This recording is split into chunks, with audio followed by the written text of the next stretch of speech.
Hello, Meoni here, and welcome back to another video for Final Fantasy XIV featuring more content from patch 6.1. Specifically, we're looking at a fashion accessory today, which is, of course, the false classic spectacles, which we've already gone ahead and learnt. You can access your fashion accessory menu, obviously, from your actions and traits main command character, and it's just here.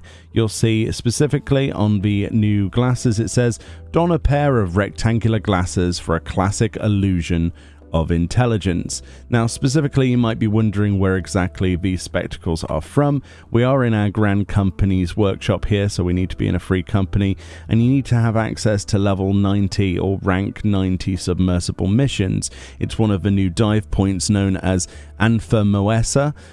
You're going to need about 220 plus survey rating to be able to actually bring this back. Obviously it's RNG dependent, so you're not going to see a lot of these on the market board just yet. There was a few on the market board already. Of course, for people who don't have a Grand Company and don't have access to this, that will be the only way for you to get it.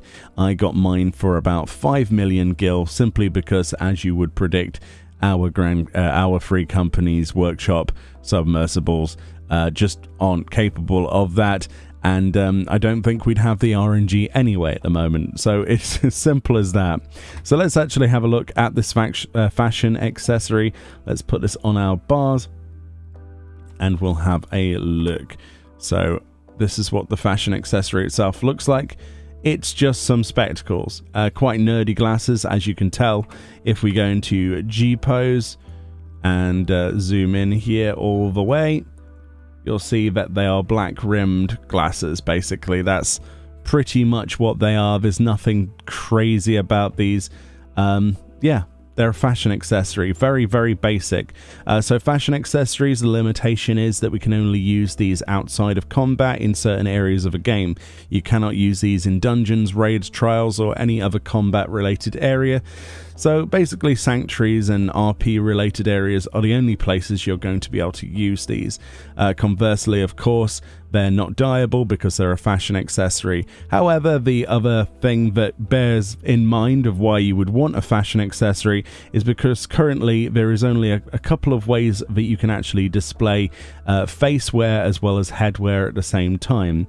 Specifically, if we were to toggle on our helm here, you'll see that this particular helm, you know, ordinarily wouldn't have these glasses associated with it. You will notice actually in the previous glamour video we did, this particular headpiece, the varsity headpiece, actually has its own glasses associated with it. The irony of this is that if you toggle that on and also have the fashion accessory on, you can have this nice little bug where they overlap. So if you've always wanted to have quadra glass eyes, like quadra eyes, then you can actually have that. I don't know why you would want this, but it is rather entertaining to see that this is possible.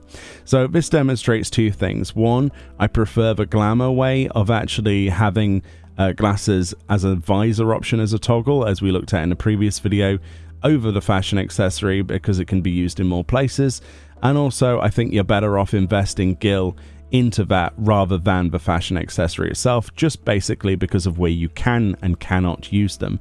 I still think this is hilarious, by the way, but obviously that was a demonstration. If we put on a different headpiece, as you can see here, it means that we can have in sanctuary areas, you know, any headpiece and glasses on at the same time, but only whilst we're in safe areas of the game.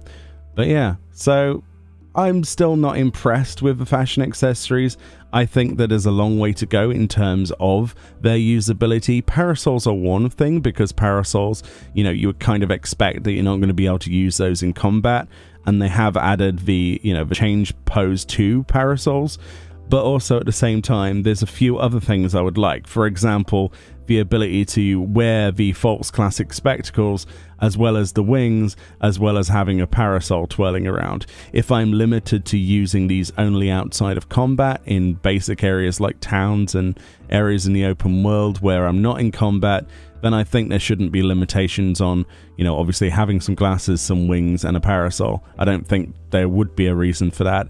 it's just RP at the end of the day, or for G-pose. That's the only usability out of this. So I don't know if this interests you, perhaps for certain videos. You could go and spend about 5 million gil. It's obviously going to crash a lot cheaper than that at some point, because honestly, I don't think that this is necessarily going to be the most desirable option unless you really, really want them. But anyway, I much prefer, like I say, the ability to have things as a toggle. I think that works so much better. I want to see more headpieces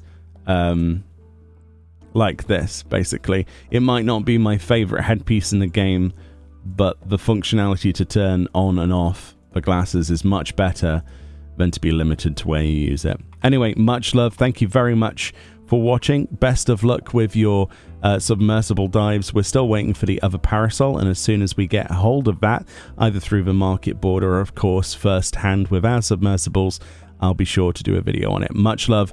Enjoy the rest of your day. More videos from 6.1 on the way, and I'll see you all next time. Have a great one.